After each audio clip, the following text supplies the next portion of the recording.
much, right? Yeah, although I'm hoping if we get going, I'll be able to listen to what you said. Okay, great. I'm going to talk about how awesome you guys are. Depending whether I get the... I'm going to move you guys over one seat. Just Oh, yeah, sure. Of Of course. We need that.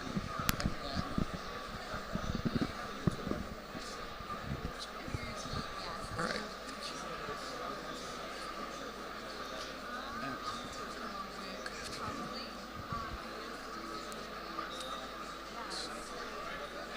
Are we good?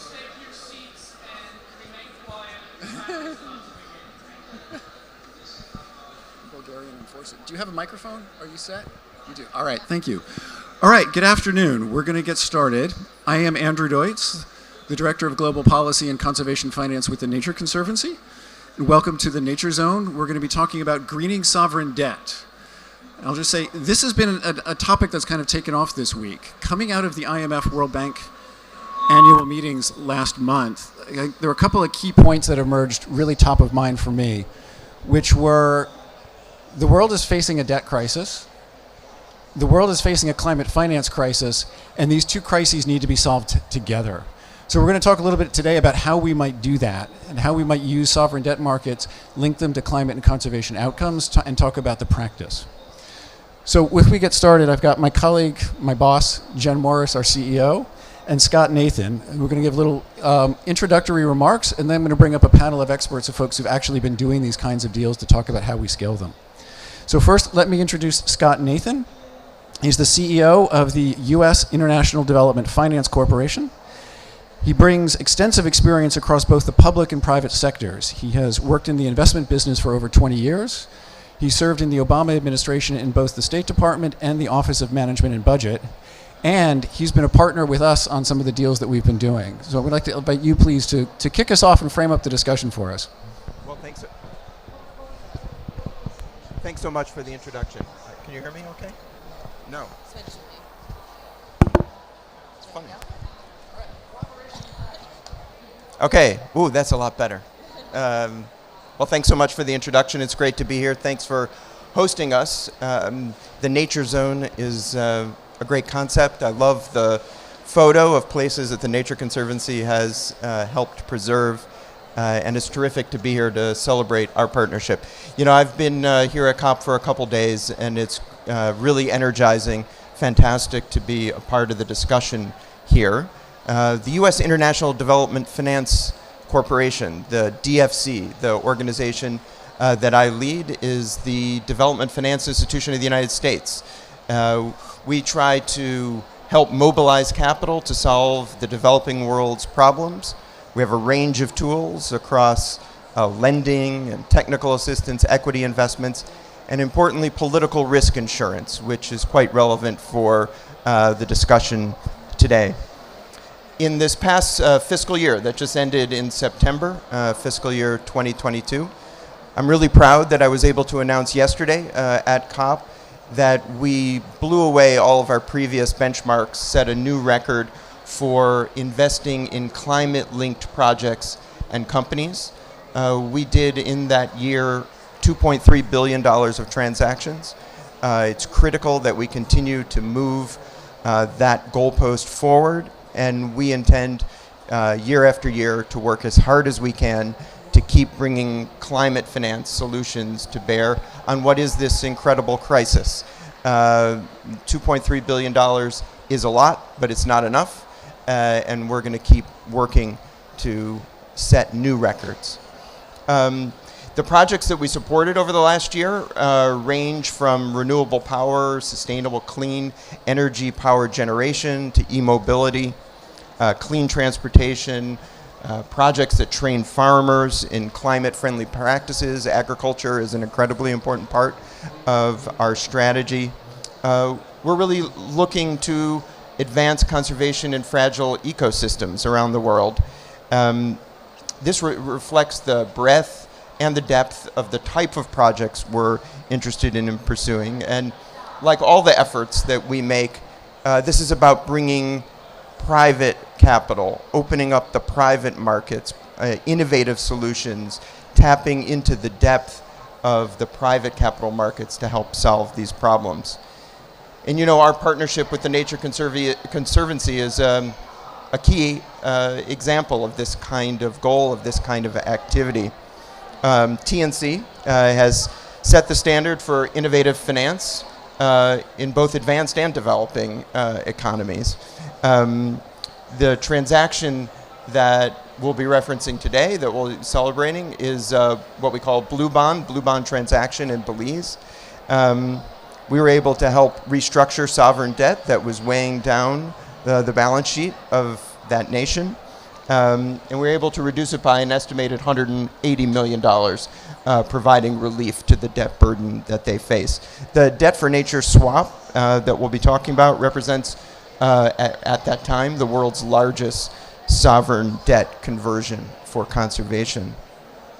And it also embodies the best of the kind of public-private partnership that DFC is really about, joining forces to come up with creative approaches between the private sector, the philanthropic sector, and the public sector. It was a unique collaboration. This transaction was between the government of Belize, which of course was critical to have as an important partner, TNC, Credit Suisse, which underwrite the blue bonds that made the transaction possible, and our organization, the DFC. We provided insurance that helped the new bonds that were issued be rated AA2, which was really important to make the debt swap possible in the first place. So the funds that were generated from this transaction helped expand marine conservation in the barrier reef of Belize. It helped support sustainable tourism, help protect the economic livelihoods of communities based in these areas. That's a critical component of these kind of transactions. We were able to double the protected ocean area of Belize through this transaction. We created new mangrove reserves within the Belize Barrier Reef Reserve System. And we were able to establish ongoing biodiversity efforts. For a country like Belize, which has so much coastline, so much fragile ecosystem, so much resource in this area, conservation is critical to economic stability and growth. That's the kind of argument that we're interested in making, working with partners like TNC to really demonstrate that that's important. It helps tourism, helps sustainable fishing. We see this transaction as an example, as a demonstration project, as a blueprint for what we want to do in the future. And I know we're working on other transactions that we hope to be able to talk about soon, which will have similarly important outcomes for conservation, protecting fragile ecosystems. These kind of projects take years, take a huge effort of many teams. I get to come up here and talk about it, but I actually didn't do any of the work. So it's a real privilege to be able to lead an organization that has such great people like DFC. And that's true of all of our partners. Thanks to the inspiration and the expertise of organizations like TNC, we're able to push forward these kind of transactions. It's hard work, but it's critical work, and we're committed to keeping this sort of momentum going and doing more in the future. So I just want to end by saying thank you to our colleagues and our partners at the Nature Conservancy. We look forward to more transactions like this, and congratulations on the critical work. Thanks for having me here today.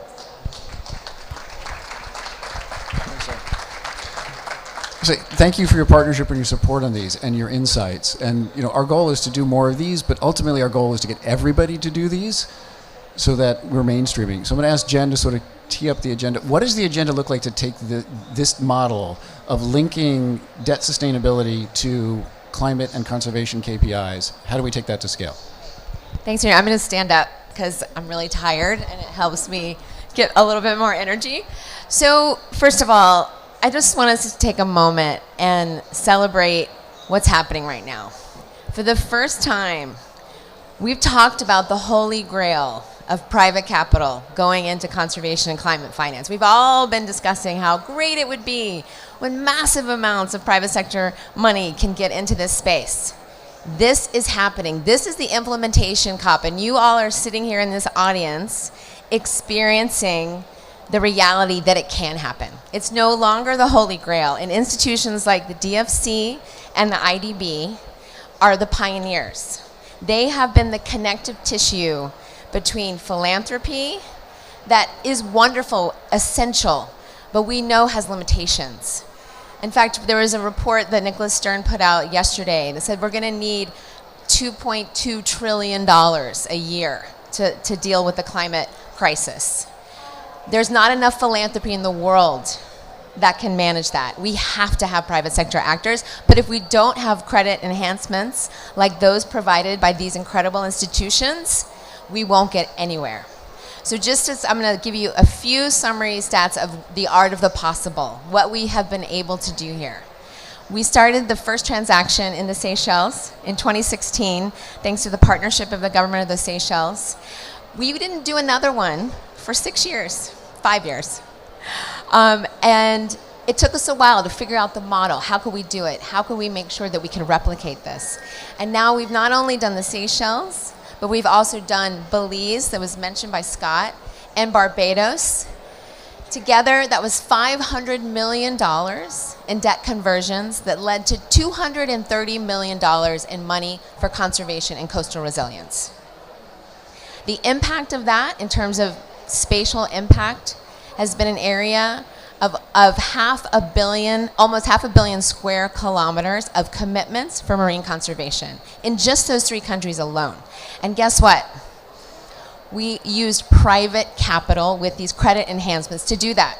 It didn't require a huge grant from the Germans or the French or the Norwegians. We were able to do that with private money. So that is the genius of this model. Going forward, because we're now seeing that the flywheel is starting, we have countries coming to us all over the world. As Andrew mentioned, the debt crisis is as acute as the climate and the biodiversity crises. About 60% of low-income countries are either in debt distress or moving towards debt distress. How can we expect developing countries to pay for climate resiliency and biodiversity conservation while paying so much money to their creditors? We have to have solutions like this to make a difference, to unlock capital from the private markets for conservation and climate resilience. So looking ahead, we see $10 billion in debt conversion opportunities just in the countries that are coming to us now. We think that will lead to $2 billion in new money, again, from the private sector, commercial grade private sector investments that can go straight into climate resiliency, coastal resiliency, and of course biodiversity conservation, which help communities. And that's the key here. Also help the credit rating of the agencies that or the countries that we're working with. But we can't do it without these institutions. So I really want to, often the multilateral development banks, especially here, have been hammered. Everyone's complaining about them. You guys need to do more. You got to do. I just want to celebrate the fact that right now, this is an example of where you've actually stepped up. You've taken some risk. The private companies, the Credit Suisses, the Deutsche Banks, the other banks that are coming forward, Bank of America, want to work with us. They're also taking a risk. But without you guys, without your institutions and more, well, we would never be able to do this. So thank you all for being here. Be part of the solution. We don't want this just to be a TNC thing. Everyone needs to do this. I know Pew's working on a great transaction. We have in the room Potomac Group, who's an advisor helping countries to figure this out. I want to recognize my team, Melissa Garvey, who leads our Ocean Protect work, and Slav, who is head of our sovereign debt group. These 2 teams, you guys are essential to make this happen. So all of you in the room, take a risk, join forces, help countries deal with those 3 crises: debt, biodiversity, and climate. And we can actually help implement the Paris Agreement. Thank you. All right, thank you. I feel like we've got our marching orders now. You can tell why she's the boss. All right, so I'm actually going to excuse the 2 of you and to say thank you for those opening remarks, and then I'm going to invite up the panel that we have. So one of the 4 of you, please come on up here. I'll slide down. So now, take any seat.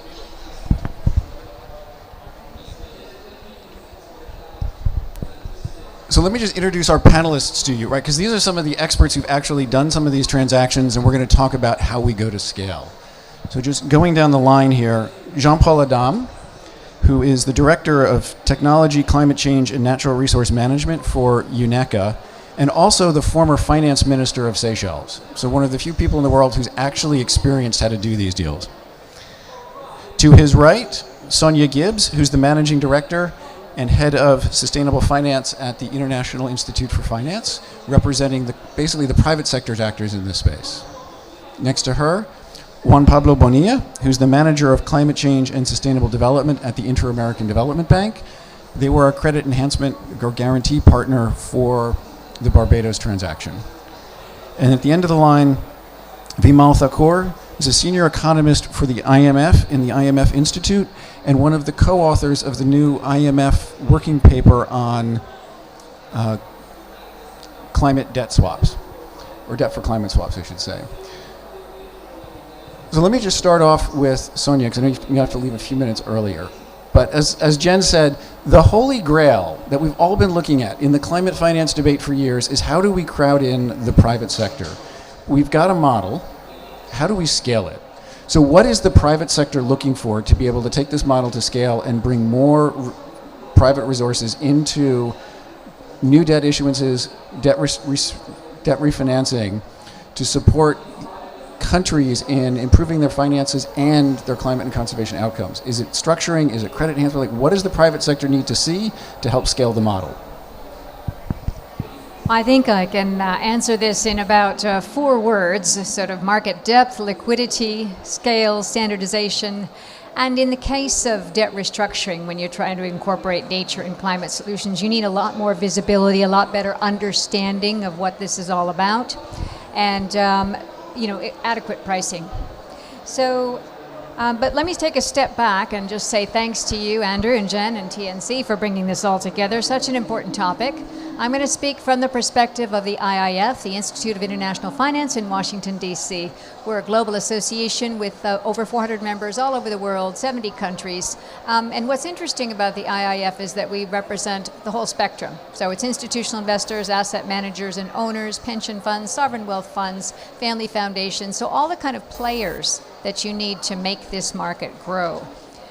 And I say that because to understand the appetite for sustainability-linked, nature-linked bonds, KPI-linked bonds, it's really important to understand the risk-return preferences across this spectrum of investors, as well as where they sit on the spectrum of impact investments. So they're all going to have different preferences. And one very compelling aspect of KPI-linked bonds is that they can encompass a broader range of companies. So they add to sector diversification, which is also helpful for investors.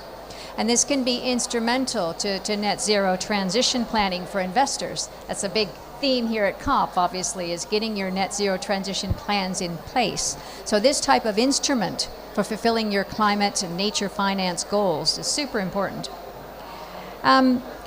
Equally so, I think it's a way to support the companies that investors are putting their money into on their own transition journeys, right? So if you're an investor, you need to get to net zero. It's not just you and your own physical plant or air trips or whatever. It's every single company that you invest in around the world, your whole supply chain.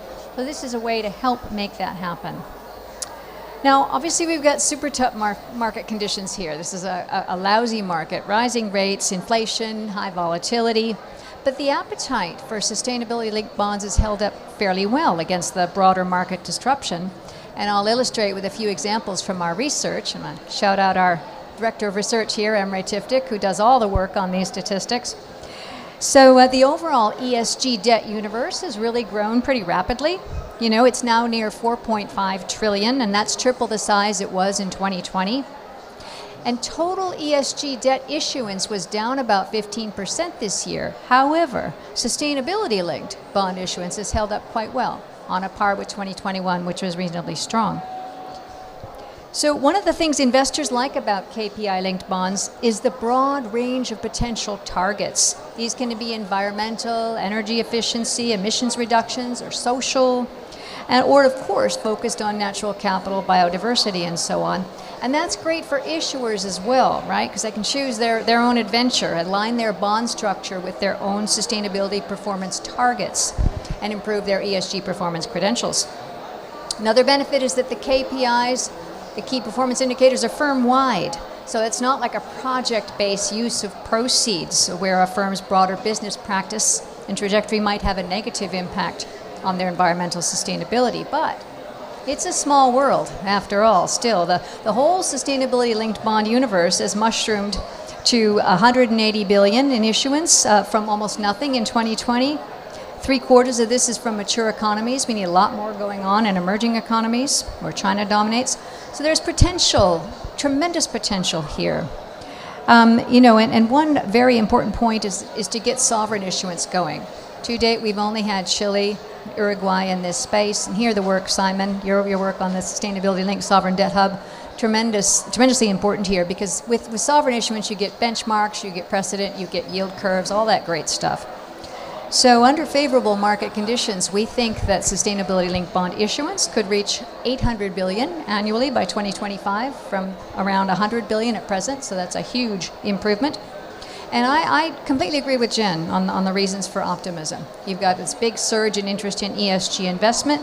If we can de-risk and channel even a small proportion of that to emerging markets, we can go a long way. A lot of progress on data solutions, disclosure. You now have the International Sustainability Standards Board, so better disclosure, which is going to really help this market grow. New technology to get data. And of course, the Glasgow Financial Alliance for Net Zero and all those commitments that firms are making. And finally, just conversations like this one that brings all the right players together to have this ecosystem. All right, thank you. That's a pretty detailed agenda, but that's good because we need the marching orders, right? And we need clarity for the private sector to continue to move in.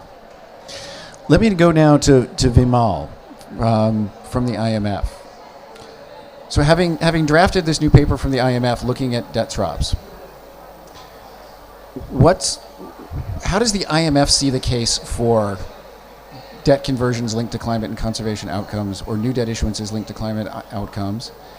And how does the IMF see its own role in taking that agenda forward? What's your work plan for the next year? Thank you for having me.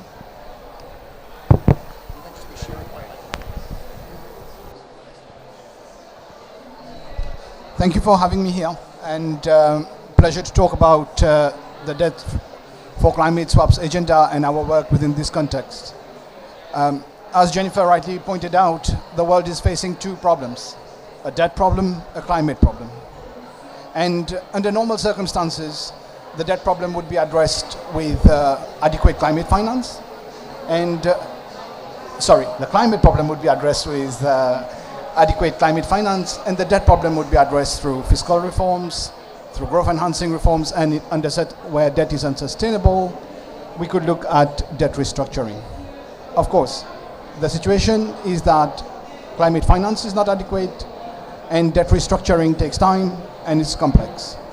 Under those circumstances, it is possible to deal with both the debt and climate problems simultaneously by using debt for climate swaps.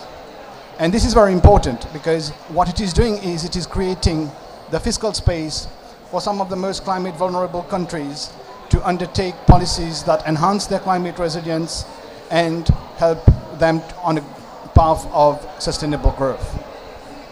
The question that we looked at in the paper is, how do we scale these transactions? Debt for climate swaps have been around for quite some time, and the key to making them more impactful is to increase both the number of those transactions and the size of those transactions. How do we go about doing that? It largely has to do with reducing the transaction costs and increasing the scope within which you can implement those debt for climate swaps. And I will touch on two key pillars over here.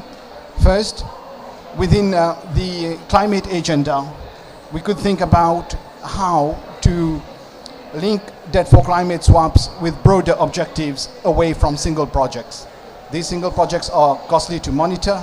So if you could think about there being interest in supporting forest preservation, in supporting decommissioning of coal plants, these could be standardized and implemented for a larger number of projects. Similarly, the key is to simplify the KPIs. The KPIs that are easy to monitor, that can facilitate comparison across transactions, that would increase the uptake of debt for climate swaps. One of the key things that we also focused on is how to maximize the fiscal space that is created from debt for climate swaps, because ultimately this is what matters. And three things from our side. First, try to get as much debt as possible for restructuring or treatment under these operations.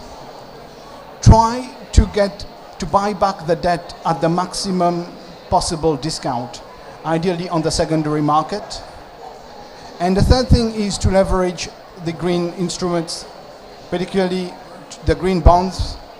Try to get the cost of those down. Try to get the greenium as high as possible.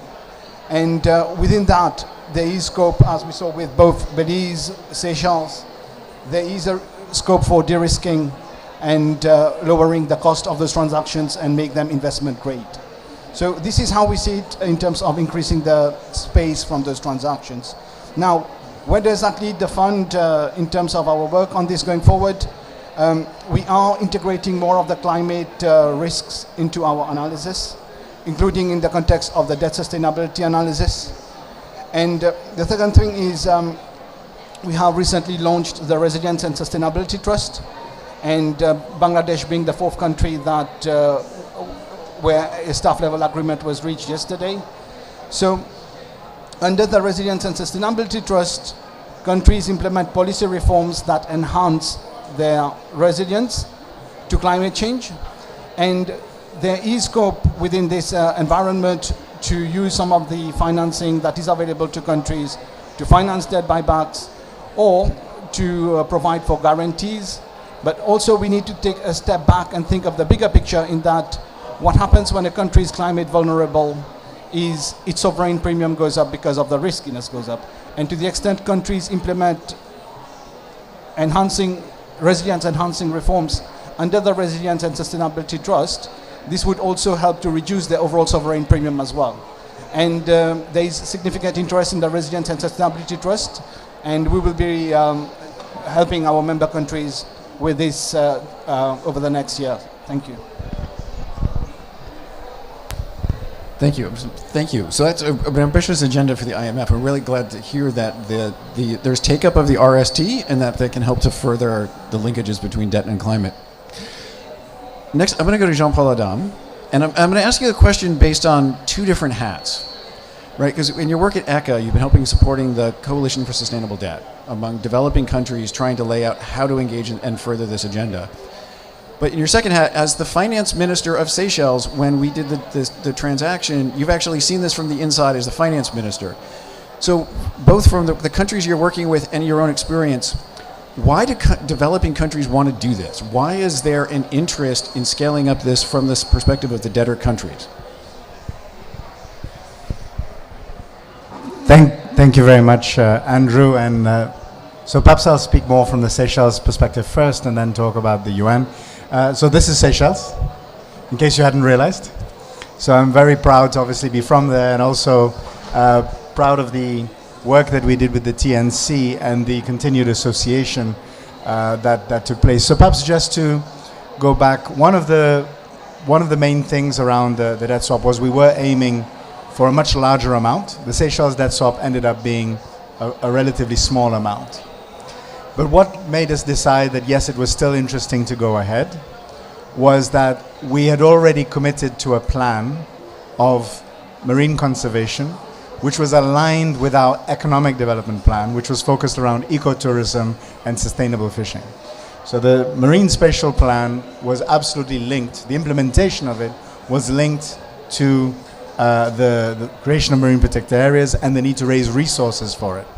So even though the amount of resources that we raised were relatively small, it was actually a huge catalyst.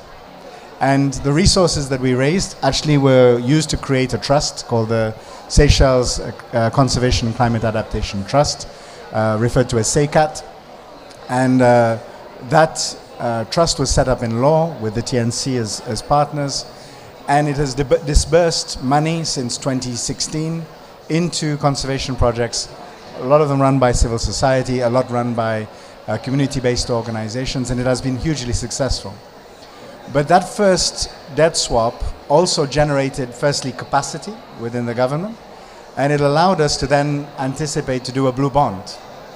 And we managed to, a few years later, with the support of the World Bank, and I should shout out to Justin Mundy, who helped us get also the technical assistance to do some of the assessments at that time from the Prince's Trust that allowed the sustainability unit, which allowed us to structure a blue bond, which then created huge interest from investors, precisely bringing in this private sector interest in terms of investment. So then moving towards my UNECA hat and perhaps where we are at COP27, I think the big shift is that with the right starting point, we can create scenarios where investing in debt refinancing and new financing linked in, using the Belize model, is extremely attractive to investors. And I think that's one of the big optimistic aspects that can emerge from COP27, that we have a whole new universe where we are not only issuing new debt instruments, but we can also refinance existing debt.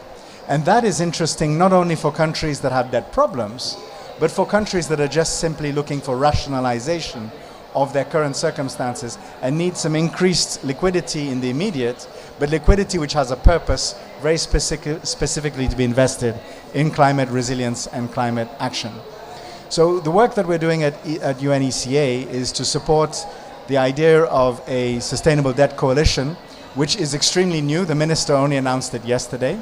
A number of countries have expressed an interest, but the idea is that we will build on this towards the IMF spring meetings to get countries signed up on it, but it addresses some of the building blocks which Vimal has already mentioned and Sonia as well, which is the focus on key performance indicators, making it easy for countries themselves to pick targets from their plans, which is what Seychelles did. We wanted to establish a marine protected area and pick those targets. So I think some of the things that we need to do going forward is there will be a role for philanthropy, particularly on the feasibility studies, the technical assistance, the building of the potential deals. We then, for developing countries, there needs to be support through mechanisms such as the Sustainable Debt Hub, which Simon Zadok has been putting forward, which can help countries really align their key performance indicators with outcomes linked to climate and nature. And then there's the financing aspect, where blended finance is going to be critical. And I think we've already heard at COP27 how a number of organizations are willing to go down that route. And the goal of the Egypt presidency, and I have to salute their efforts, because this conversation is happening also because in the pre-COP meeting, they put that conversation firmly on the table. So the blended finance aspect will be critical to then unlock this opportunity for investment in sovereign debt in developing countries, and particularly in Africa. Thank you. So, and again, thank you for the leadership in Seychelles in helping develop the model to help take this to scale. So I want to use that as the segue, as you talk about blended finance, to talk to Juan Pablo Bonilla. There are some really interesting things going on in the Latin America region. And we're seeing Chile and Uruguay issue new debt linked to climate KPIs, right? But those are countries that have market access. There's a lot more countries that are sort of teetering the brink on market access and need a little help from their friends in the form of credit enhancement. IDB has done that. And the formula that we're hearing today is developing countries want to do these kinds of deals to help their finances and to accelerate their policy implementation. The private sector wants to step in and finance it if the conditions are right. Making the conditions right depends on credit enhancement. So what's the pipeline to help that happen, and what can IDB and the other MDBs do to help scale the credit enhancement provision, recognizing that IDB is one of the real leaders in this, but there's a bunch behind you that need to follow? Thank you. Sorry. And I wanted to first thank TNC, the whole team, not only Jennifer, you, Slav, for the invitation for being here with you. And I would like to, beyond only this instrument, refer to what you were saying about national capacities, technical cooperation, because I think that upstream work is key.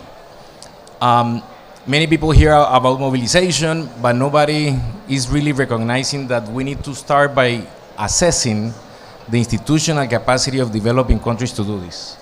and what is the capacity inside ministers of finance, inside ministers of environment of the region, to be able to come up with these type of instruments. So you mentioned Chile and Uruguay. We supported both countries in their processes.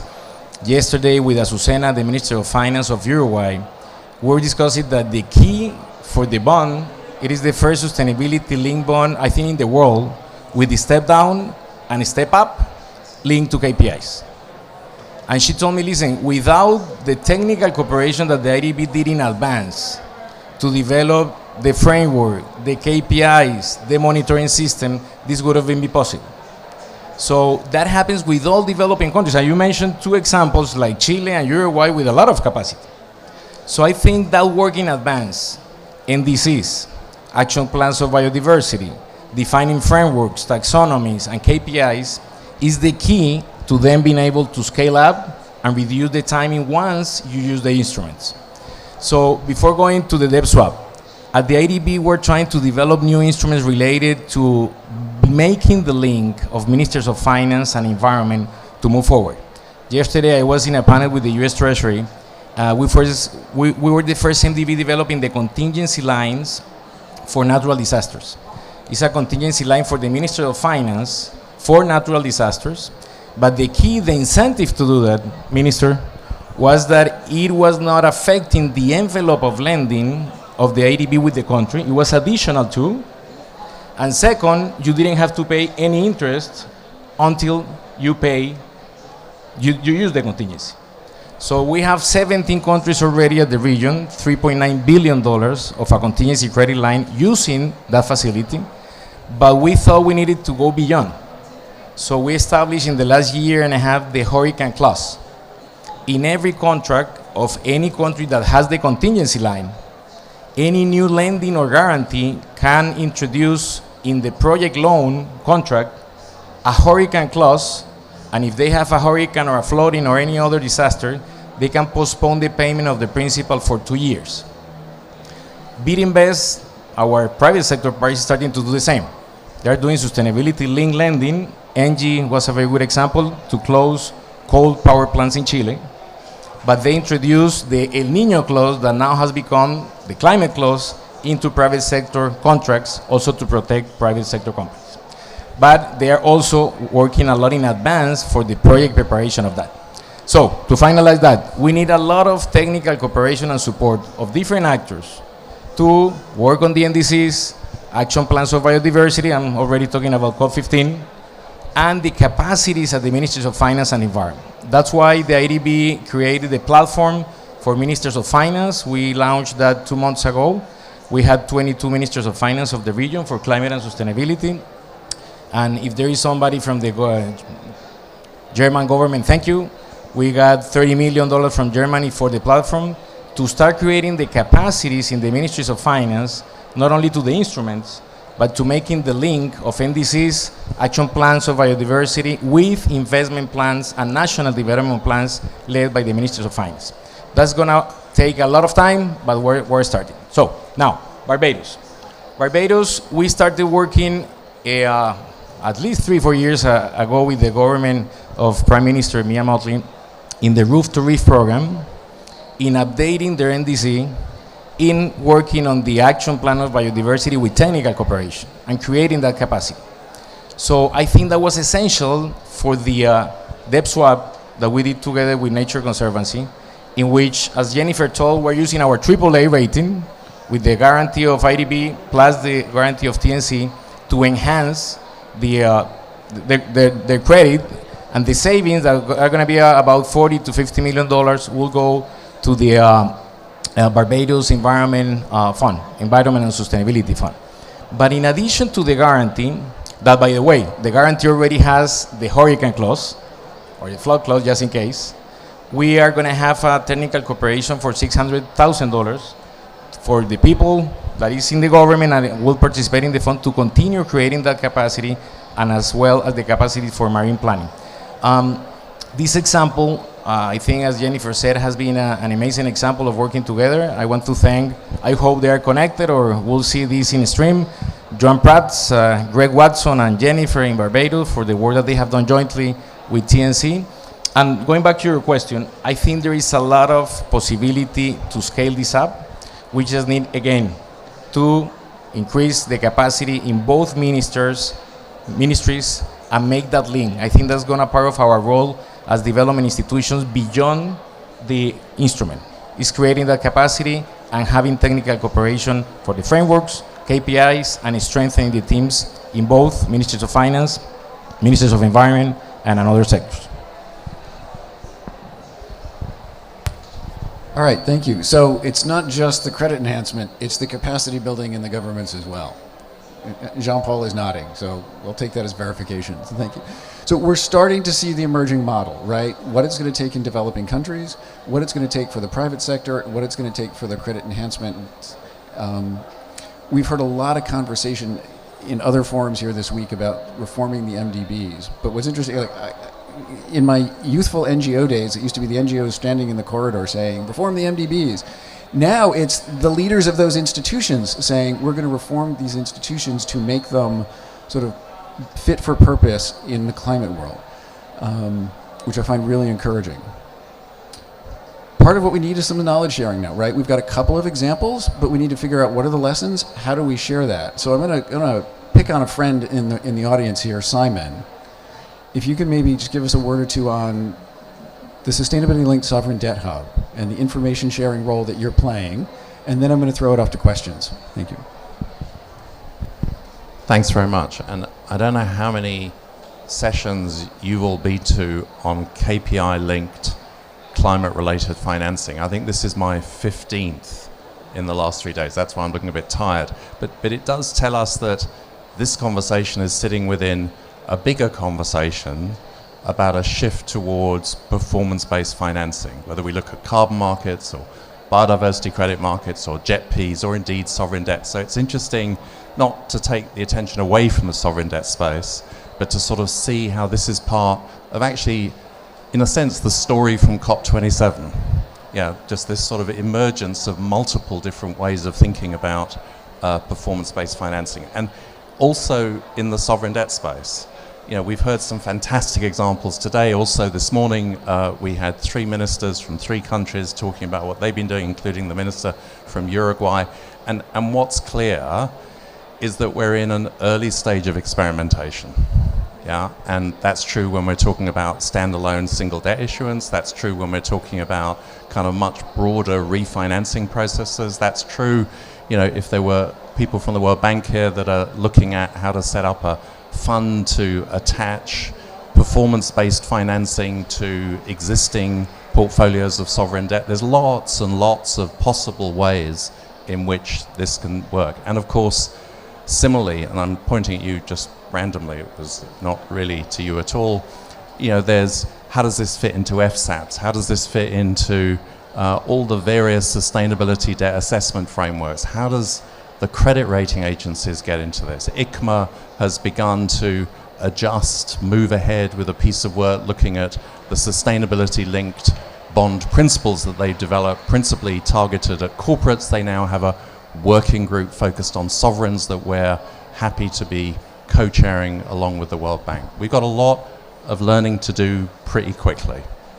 It seems to me if we want to meet the ambition of the potential of where this can take you. And so back at the pre-COP27 African Finance Ministerial, thanks to Jean-Paul and Mahmoud Mahadine and many others, the sustainability-linked market, whether they're public bodies, private bodies, investment banks and other financial institutions, you know, service providers, consultancies, all trying to figure out how to move this agenda forward. We're not going to do it as a small club. That was the point that Jen made. Yeah, this has to be a game in play for many, many different actors.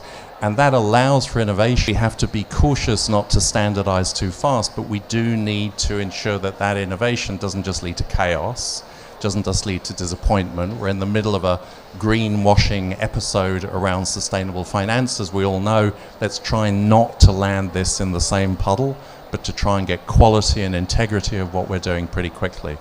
And then there are collective initiatives like the Sustainable Debt Coalition that the Egyptian COP presidency launched yesterday along with the help of UNECA and others. How do we support them? There's the Africa Green Finance Coalition. How do we help them? So these are not only transaction players that we're working with, but also groups and coalitions and partnerships, all of whom are trying to figure out how to advance this agenda. So the hub is intended to sit in the background. It's intended to help provide data, analytics, case studies, begin to work on standards with different bodies that are involved in the development of those standards, and help these folks and many others that will be with them really in the front end of actually making transactions move at scale. Thank you very much indeed. Thank you. All right, so we have a couple minutes left. So if there are any questions from the audience, this is the distinguished panel who's making this stuff happen. So any questions? Yeah, please. You can just shout it out or come up here and grab a... Oh, we have Hello? a second mic. Okay. Thank you so much. Yeah, first of all, I just really appreciate the work that you guys are doing to get money into the hands of the people in the countries at the front lines of the ecological crisis, because this is really what we mean when we talk about debt, right? It's about getting money to the people so they can do the hard work of transitioning, of lifting their economies and their people out of poverty. But as you guys pointed out, we are in the middle of a debt crisis. Nigeria currently spends 110% of its annual revenue on paying and financing its sovereign debt. So this is billions of dollars that we're talking about that could instantly be unlocked. Why are we not talking about canceling debt for the global south? And the answer often is, oh, well, they wouldn't be able to borrow. They wouldn't be trusted to borrow in the future. But when we look at this debt and we realize that it comes from a period of colonial and post-colonial trappings, when we look at Haiti paying billions of dollars to France just for France to recognize them as human beings, then it's clear to me that this is something that we can do. So why are we not talking about canceling debt for the global south? Why are we not getting the people that we need to get on board on these issues instead of... Sorry. Yeah, that's my question. Okay. Who wants us to jump home? And then, Sonia, I know you need to leave soon, so... So I think the quick answer is we are talking about cancellation of debt, but not in every forum in the same way. So I'm from the United Nations.